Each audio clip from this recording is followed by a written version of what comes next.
Greetings and salutations, my fellow nerds. So I just want to give you a quick video version of me. Since I have a YouTube channel, I'm like, why not? Why not test that out? Testing out a setup here. I've got a new work from home station.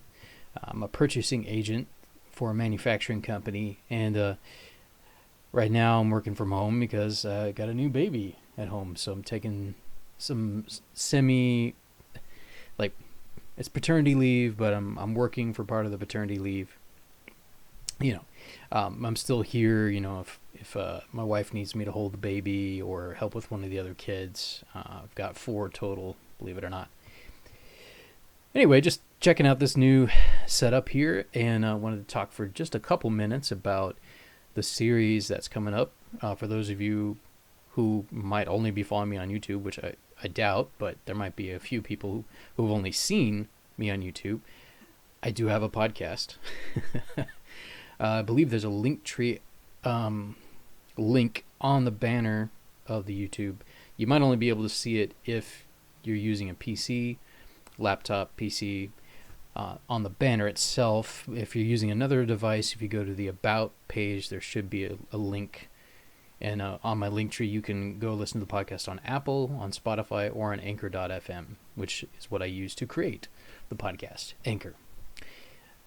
So yesterday I released the first in a 5-part series about Star Trek captains.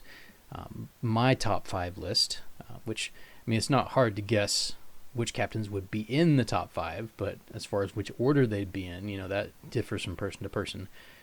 No surprise, if you had to guess, what anyone's top captain was, most people say it's probably either Kirk or Picard.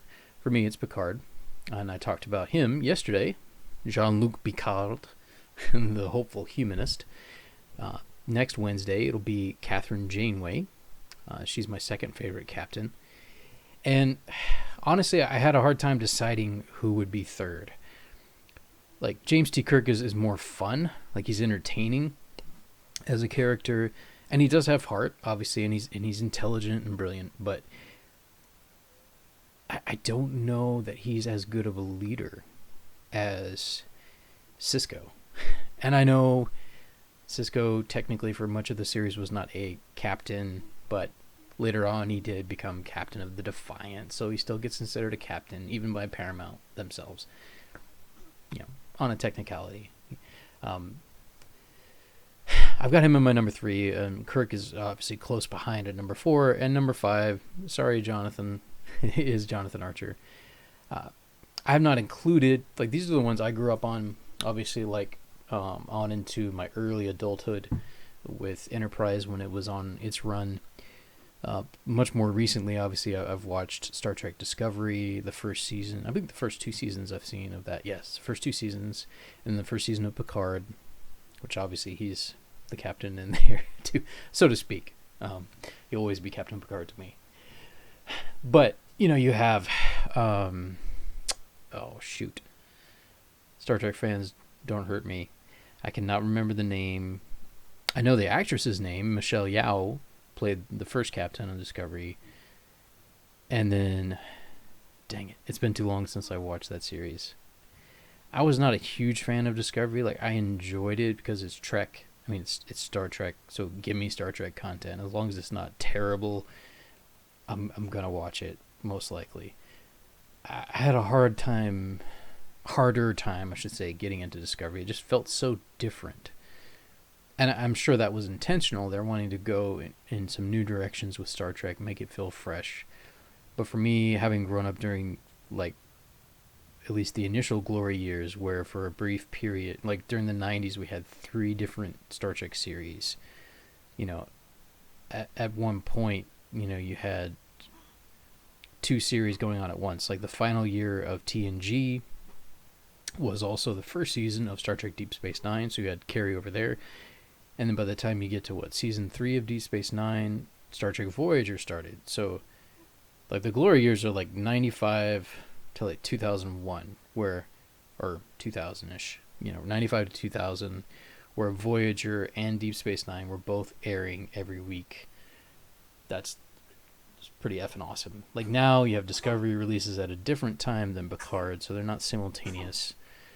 Now with streaming, obviously you can watch them simultaneously later if you wish, but in terms of when the episodes release, it's not simultaneously. It's not the same week. Whereas, Voyager and Deep Space Nine were. So that was like the glory years of Star Trek, like 95 to 2000, 2 series. At the time, I got much more into Voyager. Just for whatever reason, Deep Space Nine did not grab me at that time. I couldn't tell you necessarily why, but Voyager did. Perhaps because it had more elements of the first 2 series, like there's more exploration involved. But there was a twist. Obviously, they're stuck on the other side of the galaxy, so there's a twist to it that I really enjoyed. And obviously, the first female captain, and Catherine Janeway is awesome. Like, I love her. She is my number 2. Honestly, I place her above Kirk. I'm just being honest. Like, yeah, I love Kirk, but he's not as good a captain as Catherine Janeway. I'm sorry. You can dislike me for saying that. That's fine.